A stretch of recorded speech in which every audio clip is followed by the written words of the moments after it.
Dr. Michael Bookhart. Come join us at our newest clinic location at Good Faith Wellness Center. We provide compassionate health care for your entire family, from virtual visits to office appointments. We're committed to providing the best care.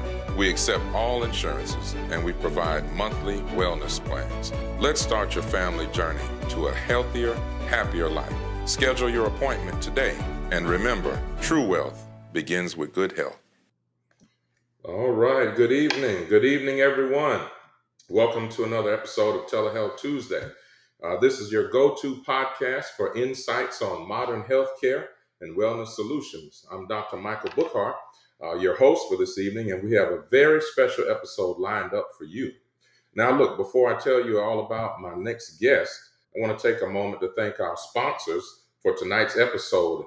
Graphics are Chase, P5 Solutions, and as always, Adama Dynasty Greek Apparel Corporation. I also want to let you know that Telehealth Tuesday can be viewed on multiple platforms, including our YouTube channel, which is Dr. B TV. That's Doctor, the word D-O-C-T-O-R. B is in boy, the letter B is in boy, TV on YouTube, and also Good Faith Wellness Center on Instagram, and also Good Faith Wellness Center on Facebook. So please follow, like, share, and subscribe to help support our program. Lastly, just want to put a plug for our audience to let you all know that at Good Faith Wellness Center, all new patients will have their co-pays waived up until December 31st. All new patients visiting Good Faith Wellness Center to see Dr. Bookhart, yours truly, will have their co-pays waived. This has never been done before. You'll likely never see it again. So just let us know and remind us, let us know you've watched the program, and we will take good care of you. Now, before we get into anything else, I want to go to our bio. Let me tell you something about Dr. Stephanie Smith-Jefferson. All right, let's see.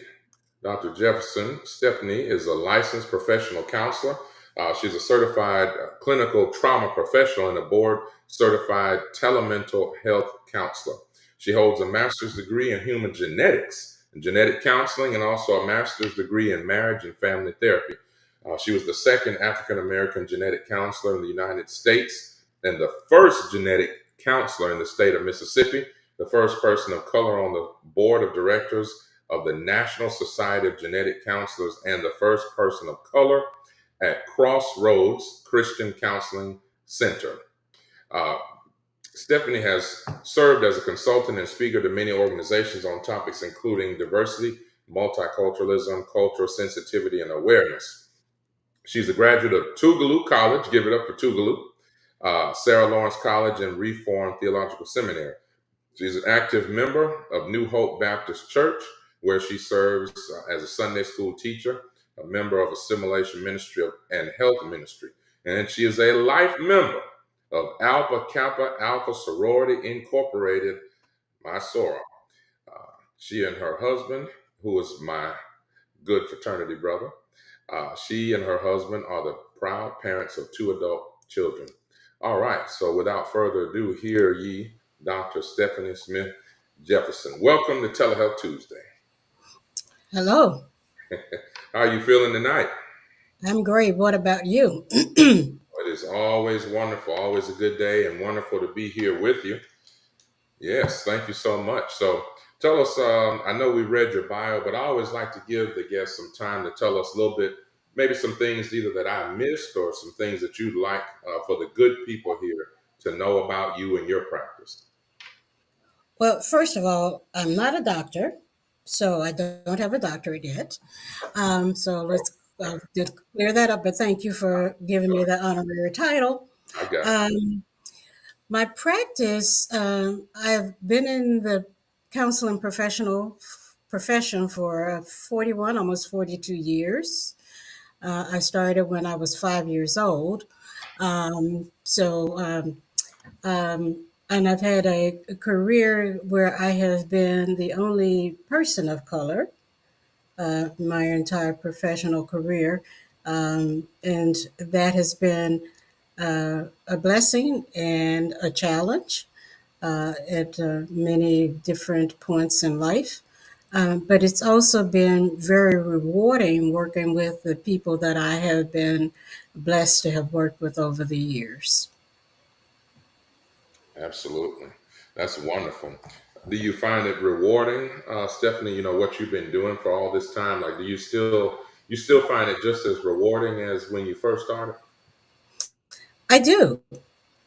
You would think that after all of this time, it would be okay. Well, this is going to be the same old thing, but each person is different.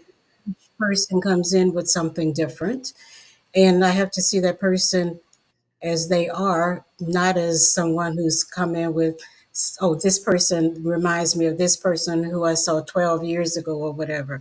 So it's just as rewarding to walk with the person on their journey. Absolutely.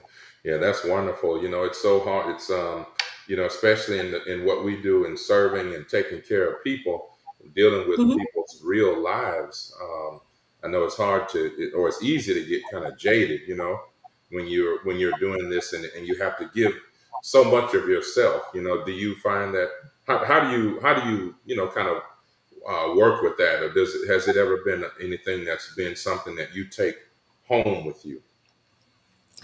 I have at times taken it home with me. What I try to do is to leave it at work before I leave the office. Let it stay here. But there have been many times when I've taken it out of the office with me because of what it is that am working with, who I'm working with, and what the issues are for them, whether it was in my career in genetics or in my career now. Hmm. And how'd you join with Crossroads Christian Counseling Center? How did that come about? Well, when I was finishing up at Reform, I didn't quite know where I wanted to go or what I wanted to do, and which was the way I entered that profession because that was not what I really didn't want to do this, but God kept saying, no, this is what I want you to do. And He made it happen. But that's another whole story. And so one of the people that I had gone to, who was in the program before me, talked to me about where she was. And she was here at I'll look and see. And it met with the director, and we hit it off, and I was hired on the spot. Hmm. And how long have you been there? I've been in Crossroads. It'll be 20 years next year. Wow, that's amazing. Some people don't even stay on with their companies or on their jobs for 2 years. So that Hmm. is that's amazing. That's quite a testimony. Well, look, good people. I know we got started a few minutes late. Had to get a little technical things out the way. As I say each and every week, we are here live, and so live means that you never know what you're going to encounter. So we wanted to bring Stephanie on here to talk more about how to cope with the holiday blues, if you will, and how to deal with families during this time. Because as many of you know, and some don't know, although Christmas is a lot of our favorite holiday, there are lots of people out there that are unfortunately suffering from the loss of a loved one, or Hmm. loss of a job, or relationship issues, marital issues. So that's really the focus and the goal. But of course, you guys are free to ask your questions and make comments at will. So don't all ask at once, but please make sure we always have some really great interaction on Telehealth Tuesday, and things have really been picking up for the show. And so we want y'all to keep all that great energy. So let's start off with this. Stephanie, would you tell us about, like, why is it that you feel the holidays are harder for some people to deal with and cope with when it comes to mental health? Like, why are the holidays harder than compared to any other time? Well, to think about it, the holidays are a time that's supposed to be full of cheer, full of joy. It's all about family. It's about giving and receiving. But we lose the true reason for the season.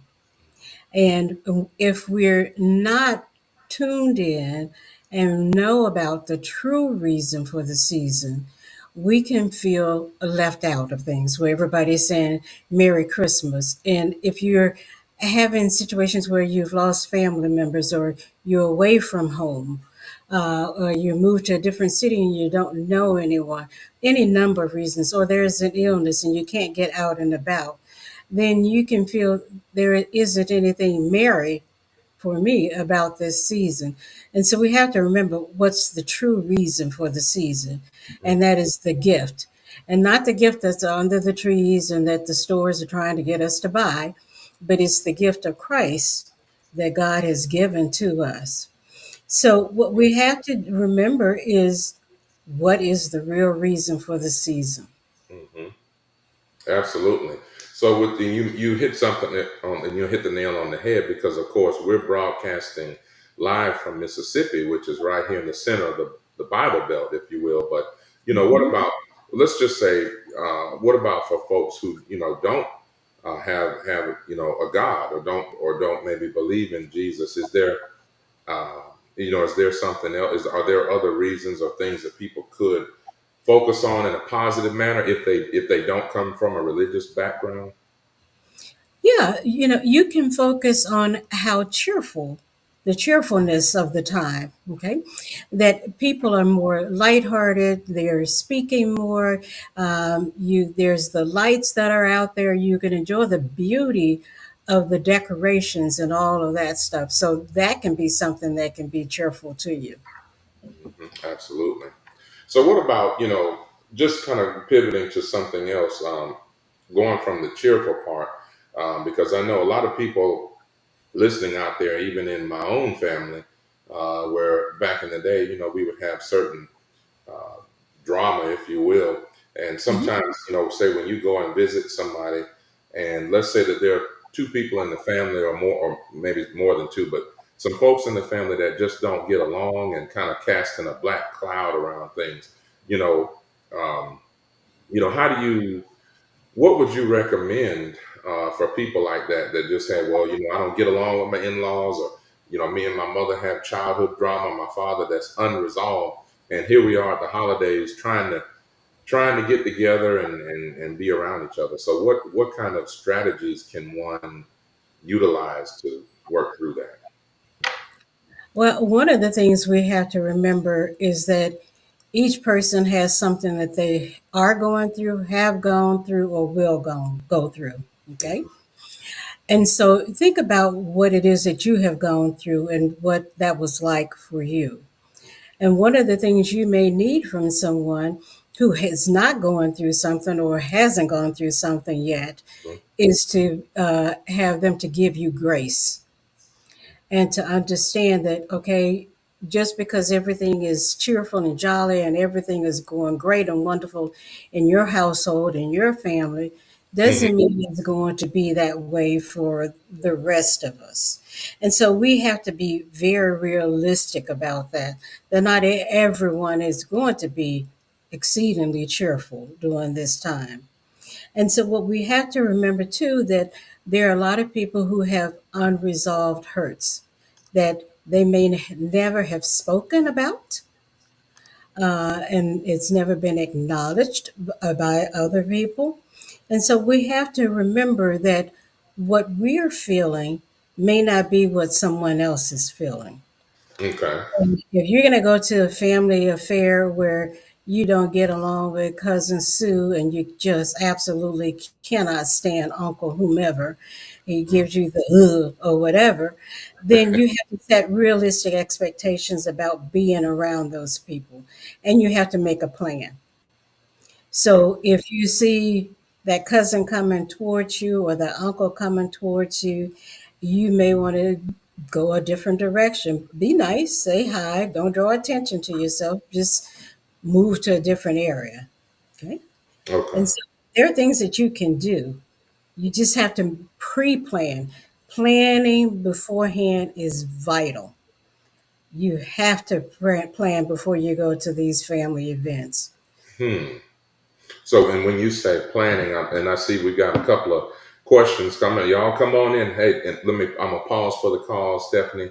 Okay. Ladies and gentlemen, welcome to Telehealth Tuesday. For those of you that are just joining, I see some familiar faces there. Looks like Stephanie, my mother has the first question of the evening. I'm going to get to that. But thank you all for joining. We're here live each and every Tuesday and even coming up on Christmas Eve and New Year's Eve, which are both on Tuesday. We're Mhm. going to be back by popular demand. We'll be right here, God willing, 7 o'clock p.m. Central Standard Time. Okay, so you talked about real quick with the plan. When you say have a plan, could you maybe just give the listeners and viewers maybe just a quick example, like how one would develop a plan to deal with these family issues during the holidays? Okay. One, if you have someone going with you, like a family member, a spouse, or someone going with you, explain to them that there are particular people and what their personalities are like. Make sure that you're understanding what their personalities are like. And if you have that other person with you, you can say to them, when this person starts talking about this or whatever, feel free to interrupt. It may seem to be rude, but that's a trigger for me. That's something that's annoying to me. That's something that brings up feelings that I don't want to feel, thoughts that I don't want to hear to have come up. And I want to be careful not to say things that may ruin the function for everybody else because of the tension between us. That's a plan that you can make. The other is that if you know that you're going to be there by yourself, you may want to say, okay, I'm going to be here for, instead of the whole 6 hour thing, I'm going to be there for 3 hours or 2 hours. And so that's a plan to make. You may want to call ahead and talk to someone that you know is going to be there, who you get along with, and say, hey, when we get ready to go and sit down for dinner, I'd like for us to sit by one another. Okay. And those kinds, little things like that Okay. that you plan. Excellent. Excellent. All right. Well, thank you for that. Let's go to there's my lovely mother, Lily James' first question. So, can you see that on your screen as well, Stephanie? The question. Yeah, I can Okay. see So, it. so the question says, just so for others that may be listening and not viewing, so many older adults are developing dementia or Alzheimer's disease. Do you deal with these types of situations, or do you have any explanation for the rapid spread of these conditions? That is not something that I deal with. I work with the family members, but not with the person who is developing dementia or Alzheimer's. I don't do that. And I don't have any explanation. That's out of my That's the area real. of expertise. Yes. Yeah. Hmm. Yeah. Well, I tell you what, and Mom, I'll expound on that briefly. But Stephanie, when you say you would deal with the loved ones of these people, what would you say to that? Like, uh, is there are any coping mechanisms that exist to deal with that? Like, of course, nobody wants to see their loved one, their spouse, their mother, their father, or their children, God forbid, having these terrible, unrelenting Hmm. memory losses and things. And so, is there a way that when you say you deal with these family members, what do you tell these people? One is that this is not something that that person wanted to have. Okay? And so we have to remember that we have to exercise patience with them. Now, it's hard to continuously exercise patience with them sometimes, but think about what would you want if you were the person who is suffering from the dementia or the Alzheimer's. Hmm. What would you want from the other person? Would you want them to be belligerent to you because you're being belligerent to them? Would you want them to be abusive in any way to you? If you're going to, and certainly, hopefully, you're not going to be abusive to them. But you just have to remember that, but for the grace of God, it could be you. Hmm. So, That's right. but also know that you need to take care of you.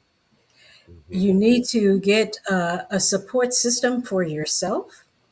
There are support groups, but also if you have friends and other family members that you can lean on, do that. Don't be Absolutely. ashamed. because this is not something that any person has, again, this is not something that someone has asked for and didn't know that they were going to have it. Hmm. And so it is not something to be ashamed of about for that person or about that person, or that you've done anything wrong and you have not. And so you just have to remember that this is a trying time for you, but think about what it must be like for the other person who's lost within themselves. Absolutely. Well, yeah. Hopefully that touches on it a little bit, Mom. And then the other thing is, when you talk about the explanation of the rapid spread of these conditions, we have to keep in mind, first of all, dementia. So Alzheimer's is one of the most common types, but you also have Lewy body dementia. You've got frontal temporal dementia. You also have vascular dementia, and so these all have different associations. And so, like, there's amyloid plaques and tau proteins and all this stuff that accumulate in the brain that lead to this. But if you're asking plainly, like, is it associated with a food or something like that? One of the common causes. So you have like strokes, you have traumatic brain injury, you have causes from excessive alcoholism and things like that that can lead to that, and of course certain medications. So you can have dementia that's induced by certain medications. So of course that's just kind of a quick answer to that. We can get into that in more detail on another episode, or I'll probably have invite a neurologist to come on, and we can go in more depth. So hopefully that answers that question. Okay, so let's pivot to this, Stephanie. Let's talk. Let me just say one thing, if I could. Yeah, It's please. important for the people who are the caregivers Hmm. to care for themselves too. Yes, and I almost forgot to say that. I almost forgot to touch on that. That's one of the most things that in the hospital, and of course, here at Good Faith Wellness Center, we are essentially a patient-centered medical home. We have chiropractor there, one of my partners, and then we also have a board certified nephrologist. And then we're also, obviously, we're going to be reaching out to other professionals, working with Stephanie in concert, referring to others. And so this is so important to make sure that we take care of the whole person, and Mhm. that is what we try to embody at Good Faith Wellness Center. And when I do work in different hospitals, and you're seeing the sickest of the sickest, people that are on their deathbed, people that are, have COVID, flu, heart attack, stroke, who've had gunshot injuries, whatever it is. And these people, unfortunately, sometimes will never see the light of day, never get out of the hospital. You've got these family members that are coming in left and right, not taking a shower, not going home, not paying their bills, not checking on the dog, and, running themselves down. And Mhm. I would assume, I know that you would probably agree that, man, if you don't take care of yourself, there's no way in hell you're going to take care of the patient. And most likely, you may end up in a bed next to the patient. Mhm. Yeah. So, but yeah, absolutely, making sure that we emphasize taking care of oneself is so important so that you can be the best you can be to take care of your loved one. Mhm. Okay, going to one thing that is plaguing young people. We don't have the statistics in front of us, but this thing with young people and suicide and all this kind of stuff. And in the African American community, I don't, maybe you can shed some light on this, Stephanie. But I don't know why we in the African American community, and although we can certainly be Christian, I know that you and I are both Christian people. We have a lot of viewers that are Christian, Mhm. and we want to put everything off and say, well, just pray about it or put it on God, when there is, whether it's incest going on in the home, whether it's abuse Excuse me. or Mhm. suicide in our community. What, first of all, what is going on with that, and how do we tackle this and truly address this problem? And probably even before that, it's a two-part question. How do we address that? But number one is, how do we recognize the signs that someone might be trying to hurt themselves? Uh, Before somebody gets to wanting to hurt themselves, there has to be a change in their personality. Excuse me. Hold on a second. excuse me, change in their personality or the things that they're doing, if they're withdrawing from things, if they're not doing the things that they used to love to do or engage in. Those are signs that something is going on with that person. They're not watching the same television shows or listening to the music, or they're changing their clothing. That's a signal that something might be going on, and that you need to have a discussion with that person. Like, okay, hey, can we talk? I'm just wondering how you doing. Is there anything I need to know? Is there anything I need to help you with? Just how are you doing?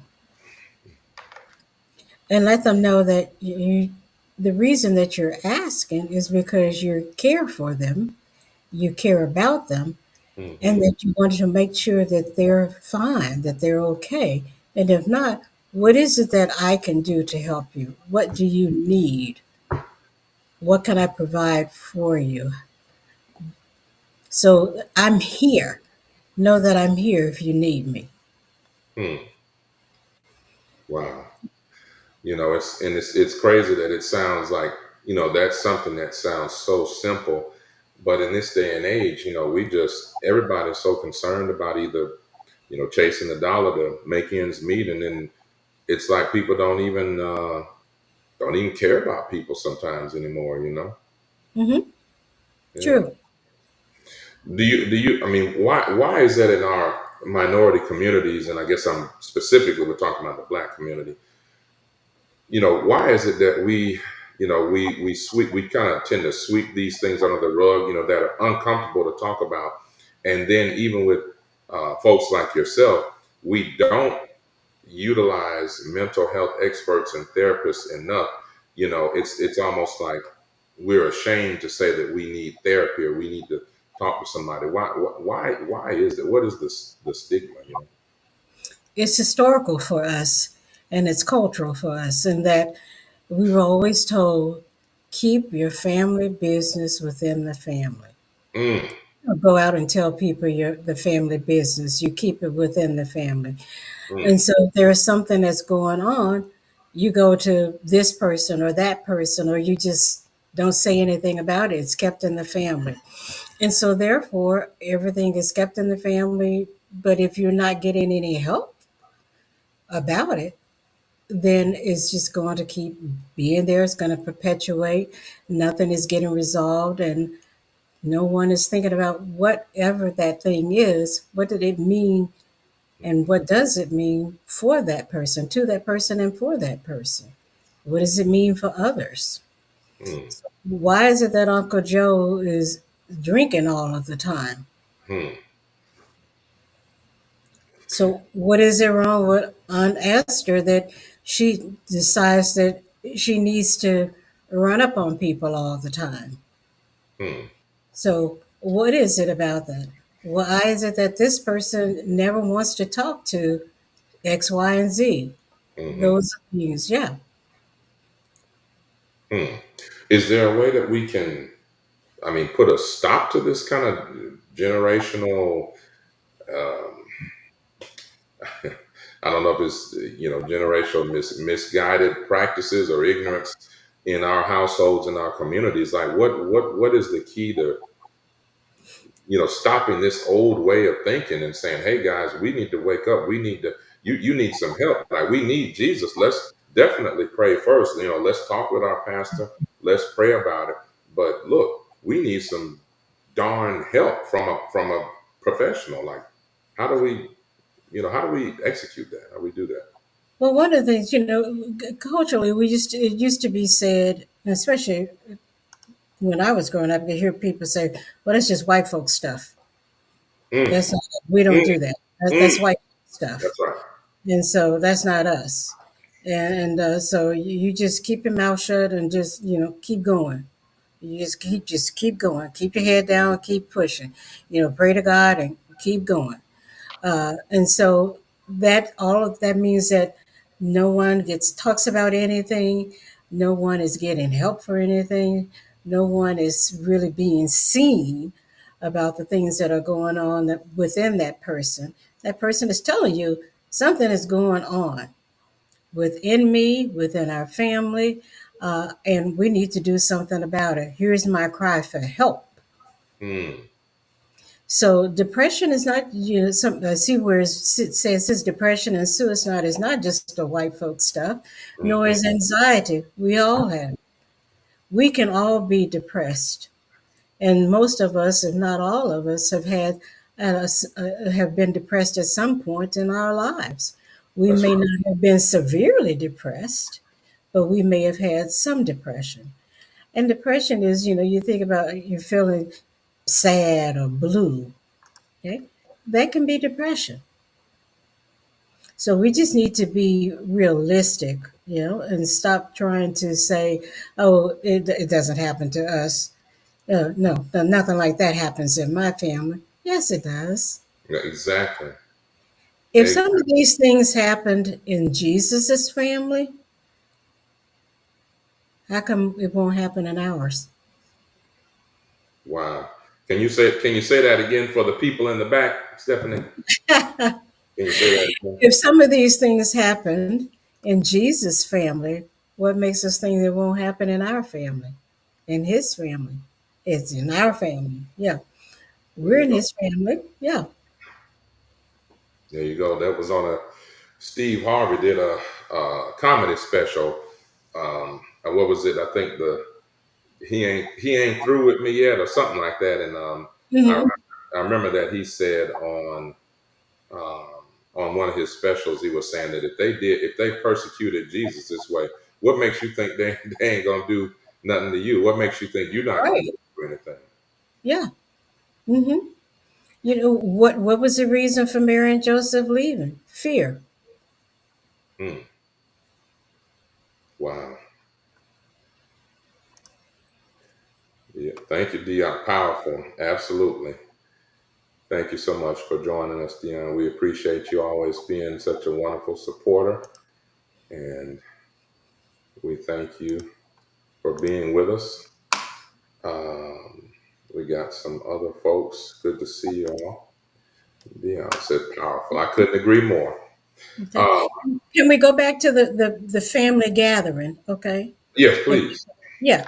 Okay. So we have to be realistic about the people that are going to be at the family. You can have this wonderful dream of maybe this time. Okay. And that's okay to wish and want and hope for that. But you also have to be realistic and think, okay, if this person is there and they're the same as they have been for the last 25 years, then this is what I need to do to take care of me and to take care of my family and maybe help others who cannot help themselves or don't know how to do it, how to take care of themselves or don't want to be disrespectful. There are ways that you can set boundaries with people and it's not being disrespectful. Hmm. Absolutely. I couldn't agree more with that. Um, Brother Joe, good to see you, man. Good to see you. Thanks for joining. Brother Joe says it seems that Black people deal with generalized symptoms of passed down traumas. Personally, I feel like I can never relax, although I'm successful. It's like carrying extra bags of something.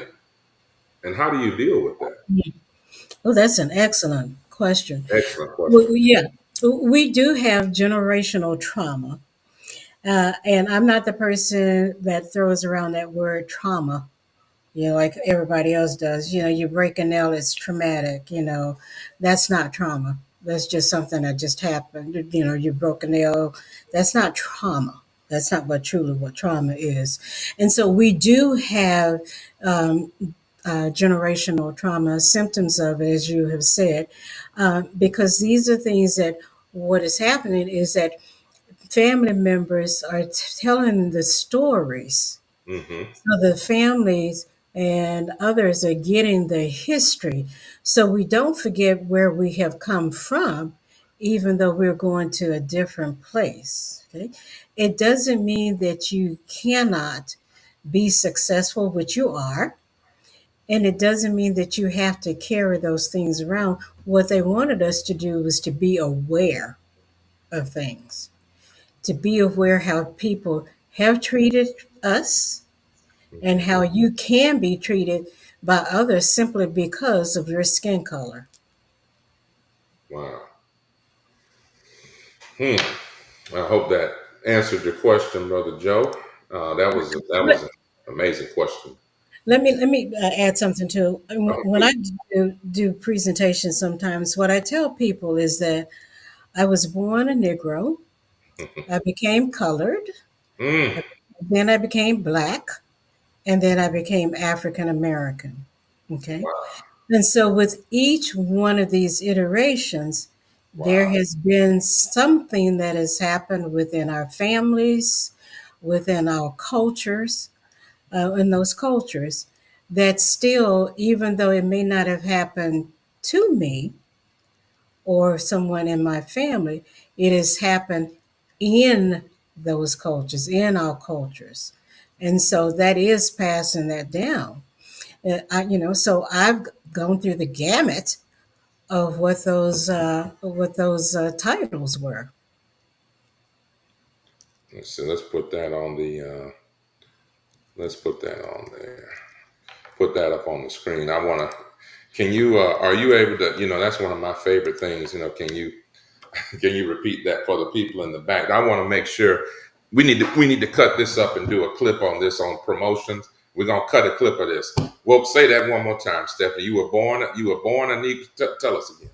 Yeah, I think my birth certificate is either I think it's Negro, and then I became colored, and it may be the other way around, and then I became black, and then African American.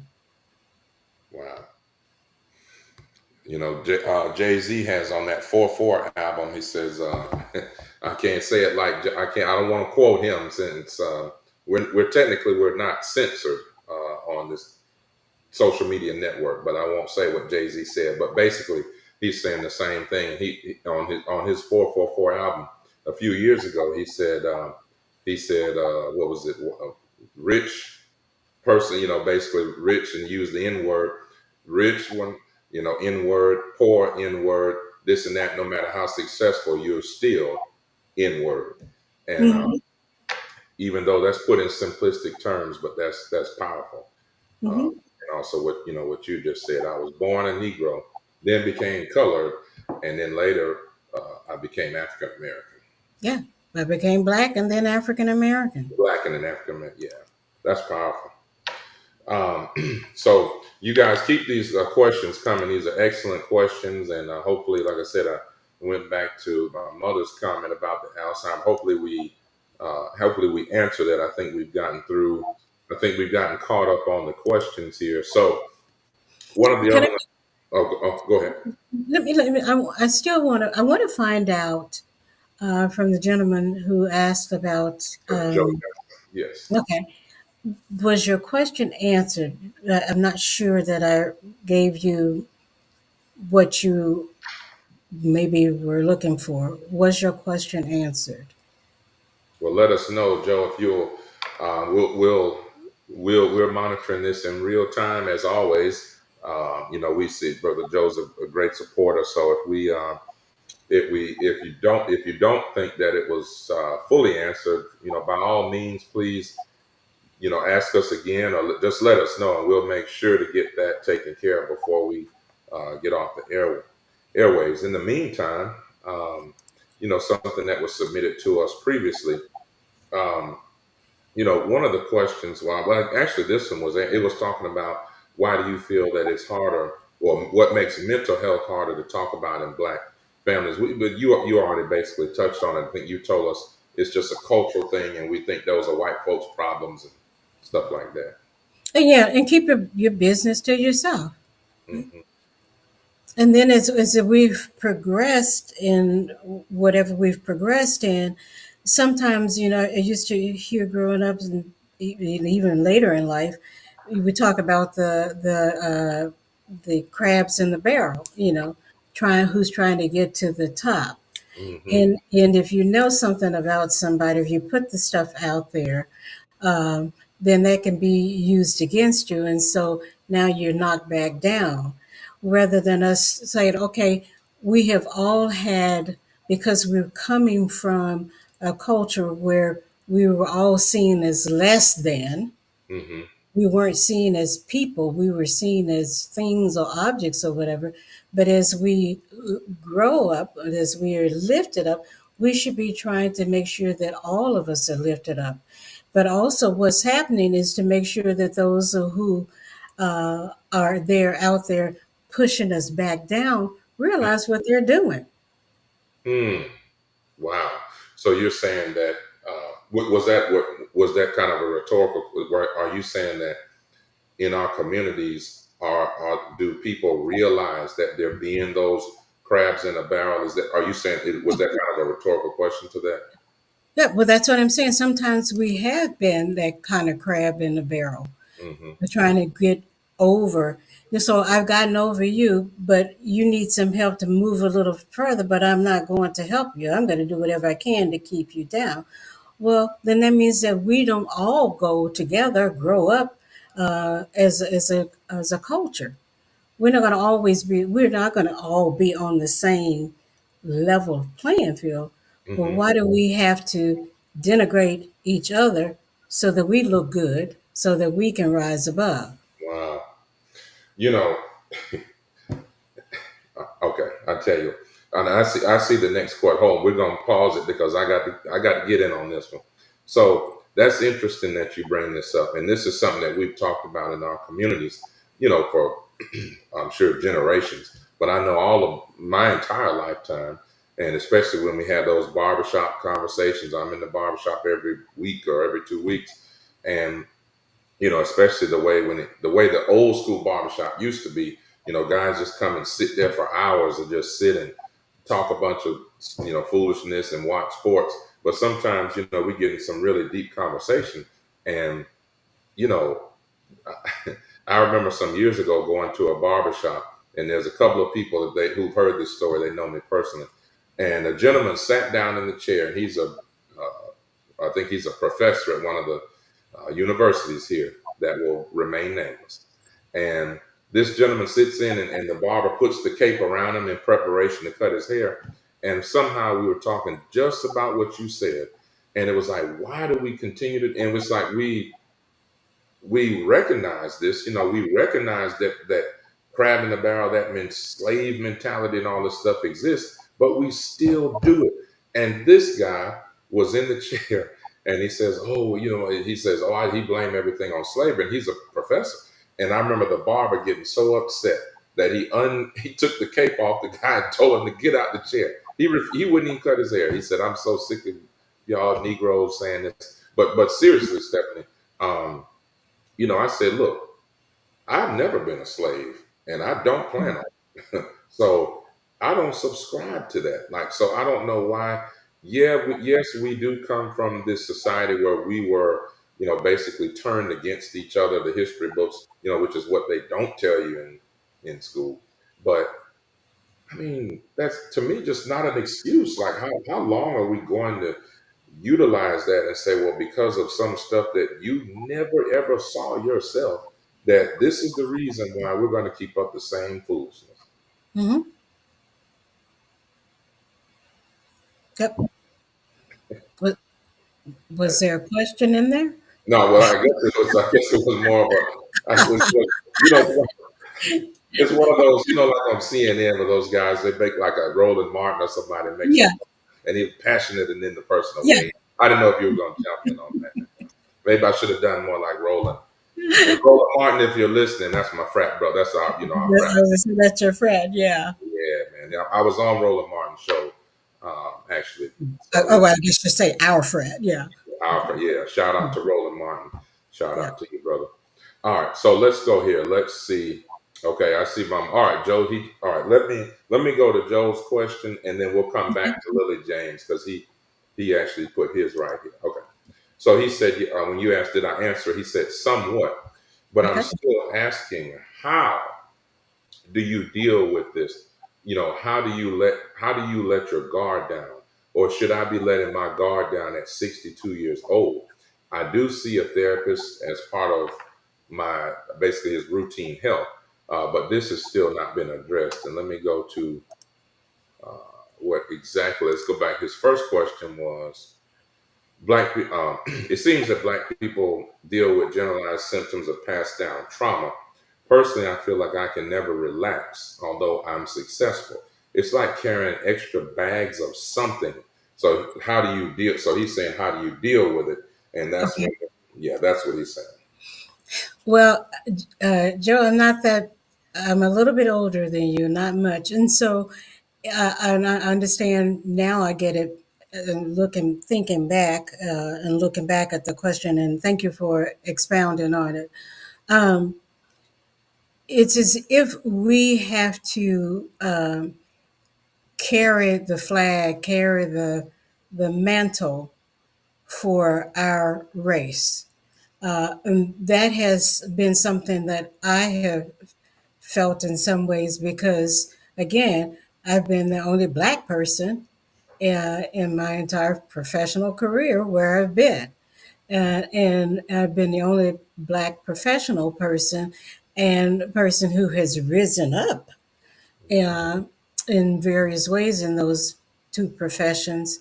And it was always asked of me by MDs when I was in medical genetics. How is it that you get to know these people and these people seek you? Mm, I had one person ask me, Francis Collins was the guy who discovered the gene for cystic fibrosis. I knew mm, his wife before he knew his wife, and his wife and our friends. And so I was, not because of him or knowing her, I was asked to be on a consultant. I was a consultant to the Human Genome Project. wow.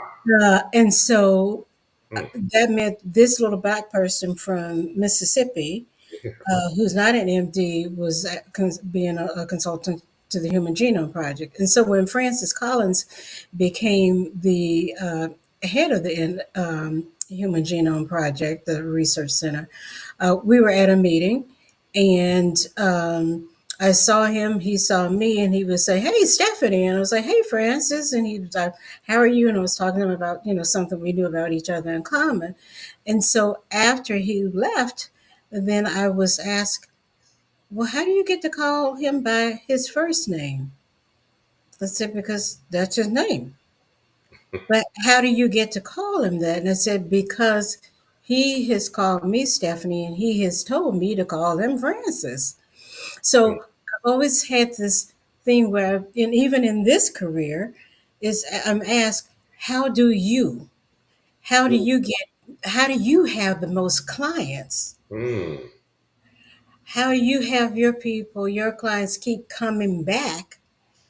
And how do you do this? How do you do that? I'm like, look, you have to talk to God about that. mm. I do Amen. not know. Okay. And how do I let my guard down? I know that I have been planted, put by, placed, whatever word you want to use, where I have been because God put me there. Mm, And so if he put me there, mm, then that means that he's going to make sure that I'm doing, and I have to do my part to make sure that I'm doing what he has put me there to do and to be. wow. So I'm there to help the people that I'm there to help, but I'm also there, and I know that I'm supposed to be a beacon of light and hope for people, and that is what I do, and so that's how I'm able to let my guard down somewhat. I never said I let my guard down completely. I'm not that stupid, and and it has been used against me. They have tried Mm, uh, to mm, use that against me, and then but then they also realize that I am confident in my ethnicity. I'm confident in being a black woman. I can't be anything else. this is who I am. This is who God made me to be. And so I'm confident in that. And that's bothersome to them. How can you be that? Mm. Because I guess they expect me to be something else. But this is who I am. I know who I am. I know whose I am as well. Mm-hmm. And so that's how I can do what I do, even though there have been times, I'm not going to lie, that I have been extremely hurt in both of those professions. But I have given that to God. Even when I wanted to just throw in the towel, I wanted to, harm people. I'm not lying. If I could have, Mm-hmm. but I knew that that was not what God wanted me to be and do. And how could I be a beacon if I'm being something else? And then they'll just say, "See, she's black." Mm-hmm. There she goes. Mhm. Wow. Man, I'm telling you. You see, folks, this is why you need to be here every Tuesday at 7 o'clock p.m. to see Telehealth Tuesday. And this is why we've got to have Stephanie back on the show. Like I tell basically every guest, because we've had amazing conversation, and Stephanie doesn't know it yet. She'll be back next year. She'll be back. So hopefully, Mr. Joe, Okay. I hope, hopefully this answered your question. But look, before and I'm coming to you. I promise I'm going to get to that question there, Mom. But look, I, you really hit the nail on the head because that really, even I felt that personally because, again, the few people that I've talked to about my own recent trials and tribulations, it's like you said, the things that have happened and people on the job, they say, well, what is it that's so, special about you? Why do your patients do better? Why is it that they've been in the hospital for 2 weeks and then you come along on a Monday for your first day seeing them and this and this, you're getting things happening and the person is getting this procedure, or, their blood pressure is now controlled, their blood glucose is controlled. And I tell them the same thing. It's not that I'm doing something so special with me. That's because that's my gift that God put on me. That's God working. I can't explain it. Mhm. But people, like you said, they see that light in you, and it can be men, women, even church people that's supposed to be Christians. And Mhm. these people are the same ones that can do the crab in the barrel thing, like we talked about. And like you said, it can be very hurtful. And you said you've experienced that in your different careers. And like you said, and it's made me the same way. Like you said, sometimes you even feel angry, frustrated. You want Yeah. to, you want to do something, to somebody. Yeah. So that was such a blessing. So anyway, I appreciate you, answering this question and sharing that with us because that touched home with me personally, Mhm. especially right now. Mhm. Okay, all right, let's go to Little James. All We right, gotta get your mom's question because yeah, this is a good one. yeah. Uh, is Christmas dinner a convenient time to bring up your feelings of mistreatment by the family? Is there any way that she can talk? Is it just she just can only text us the only way? Yeah, it's in the Okay. yeah, Okay. they might So have a way to do that. I'm not sure, but okay. Okay. The answer is no.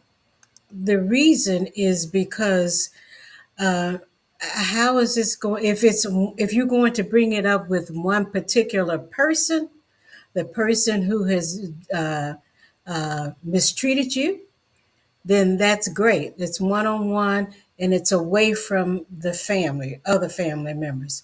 But if you're talking about bringing it up with all of the family members around, no, that's not fair to them because there may be people there who don't know anything about it, don't know what you mean, or it can, so you're you're disturbing their Christmas, mm, their holiday, their dinner.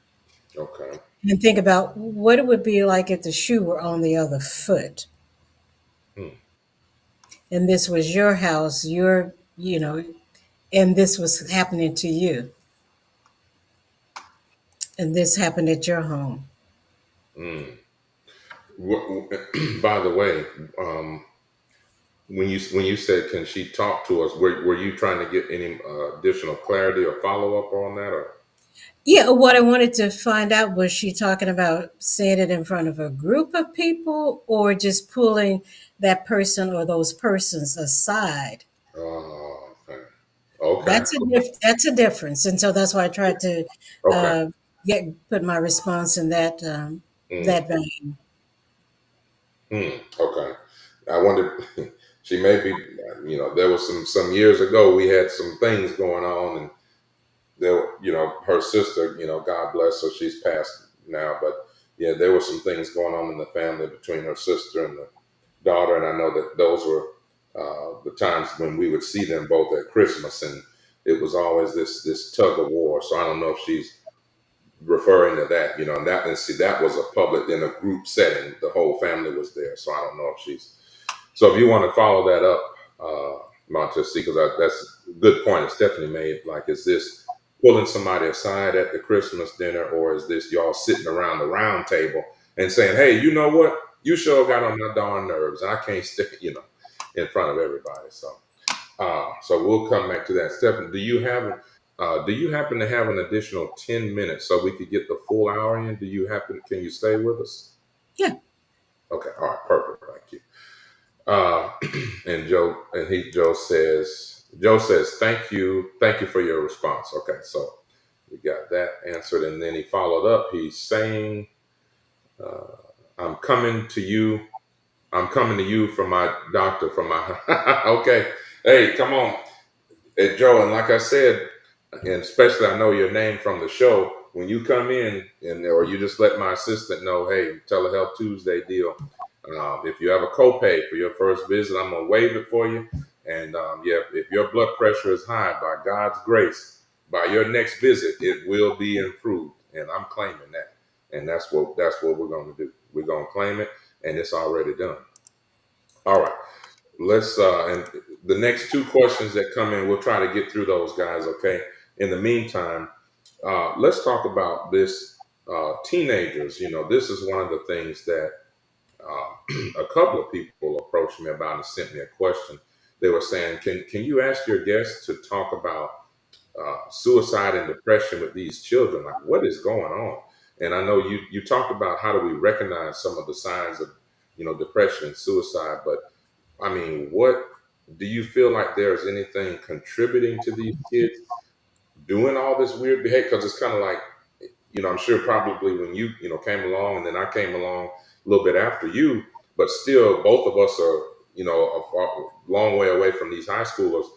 And we didn't, I mean, you let me know if it was any different for you, but I don't remember a lot of teenagers either being suicidal or super depressed and having all these problems. We were just kind of like enjoying being kids and playing basketball and doing whatever, talking about going to college. So, what's going on with that, Stephanie? How do we recognize the suicidal attempts in the Black community with our kids? And what do you think this is due to? peer pressure. Mm, That's what it is because with social media, everybody's putting their lives out there on social media, whether but everybody's putting things out on social media. Um, and it may not all be true. And so you think if this person says you have to be like this, act like this, dress like this, do this for you to be accepted and seen, then and you feel pressured to do that, or you cannot do that, mm-hmm. you fall short of it. It's like, okay, so what's the reason? Or if something has happened to you and you think that you cannot get through it or work through it, then what's the reason for living? Mm, And so we have to make sure that young people and even older people, the suicide rate is high in black and older people as well too. mm-hmm. But we have to get them to see that there are reasons for living. And they have to look for those reasons for living versus looking for the reasons to not live. Mm, And so Okay. there's a lot of peer pressure. There's a lot of stigmatization, get with these young people. Um, and so we have to just understand that we need to sit down with them Mm, and spend some time listening to them, not mm, talking at them, mm. but Oh, that- listening to them. We need to get them to talk to us and tell them what it is like being them. We have no idea what mm, it's like being them. Each one of us, you're probably in your 40s. I'm 66. And mhm. so, and then, And you don't look a day over 45. yeah, okay. I'm gonna put my feet up because it's a little deep in here.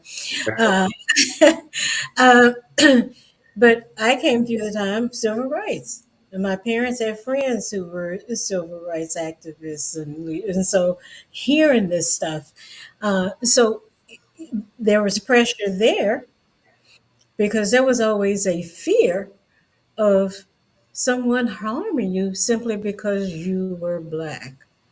Mm, Now, there's that fear today, but it's nothing like that fear back then.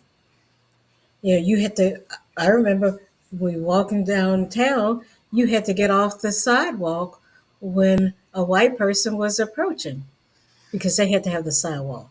I remember the sign that says white in color. Okay, in mm, that time, that was pressure.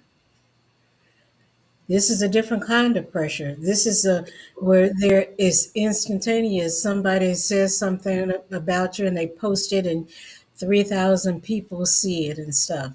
So it's more than just one person, five people. This is a whole bunch of people seeing this stuff. These kids are under a lot of pressure and social media is not helping. And mm, parents are allowing their children to be on social media. They are not monitoring what their kids are doing. As long as they're in your household or under your wing and you're paying for stuff for them, you need to know what your children are doing. mm. Amen to that. Couldn't have said it better, folks. Do we have any other questions coming in? Maybe got time for one more question. And by the way, it's over 8:08. Okay. So I tell you, Stephanie, we certainly appreciate you coming on. Before I do my closing, I was going to see if maybe one person was going to squeeze one in, but would you please tell us who you are, where everybody can find you, and if you're one of the questions. You know what? Quickly, somebody had asked what if you can't, I guess it's specifically about your services, what if a person cannot afford it? Like, so do you all take insurance, and or if they don't have insurance or the cash, like even if you do take insurance, but let's say the person is uninsured and they cannot Mhm. afford a cash pay, is there some kind of payment plan can be worked out, or how does one, can somebody still come see you otherwise? Okay. Um, every every once in a while, I can take a benevolent client if I don't already have one. Okay. If I have space for one, if I can, be adamant about taking one every once in a while, I can do that. We are Blue Cross provider. We take Blue Cross and Aetna, um, and you can be a self pay. Okay. Um, so if we have ask if you're a member of a church. You get ask your church to sponsor you, and we have Crossroads is a affiliated with it's a part of the Rankin County Baptist Association, and so the Rankin County Baptist churches, these are evangelical Christians, sponsor some of their congregants. But other churches sponsor their congregants as well, Black churches as well. So those are ways. And, Excellent. and otherwise, there's Region 8, and there are other mental health care facilities. And if you know someone, or if you're thinking of harming yourself, you need to dial 988. And 988. 988. Mm-hmm. Yeah. Could you tell us, thank you for that, Stephanie. Would you tell us just quickly in closing, where they can find you? If folks want to, if you're taking new patients, where they can find you, how they can contact you, and who you are, basically. Okay. It's Crossroads Counseling Center. We have an office the main office is in Pearl, and we also have an office in Ridgeland. I am in Pearl on, I'd say I'm on Pearl the T days, Tuesdays and Thursdays, and I'm in Ridgeland on Monday and Wednesdays. And Friday is my mental health day where I take care of myself. Amen to that. So we are, you can search for Crossroads Counseling Center, but the telephone number is 601 939 6634. And so I am a director of counseling at Crossroads, first female, first Black. That's awesome. That's awesome. You heard it here first, everyone. Well, thank you so much to Stephanie Smith-Jefferson. What an amazing episode this has been. And thank you for all of you all coming back to always support us. Brother Joe, I'm going to see you this week. I'm taking you up on that now. We've got appointments Wednesday, Thursday, and Friday. Open appointments gearing up for the big holiday. Thank you for the great questions, everyone. Dion, thank you for being here. Thank you to my mother. Thank you to all the other names that we don't have time to recognize, but we see you. So as always, we'll be here next week, God willing. We always love our fantastic audience support. Next week, now look, I always say, look, we're gearing up big time. We are promoting next week. We're promoting always every week. We're having a fantastic day. But next Tuesday, you do not want to miss this, gentleman. We're going to switch gears a little bit on Telehealth Tuesday, and I'm going to bring to you one of the local comedians here. Well, let me not say local, because he's not local. He's from Jackson. I believe the gentleman, he did tell me he went to Jackson State. We talked just a couple of days ago.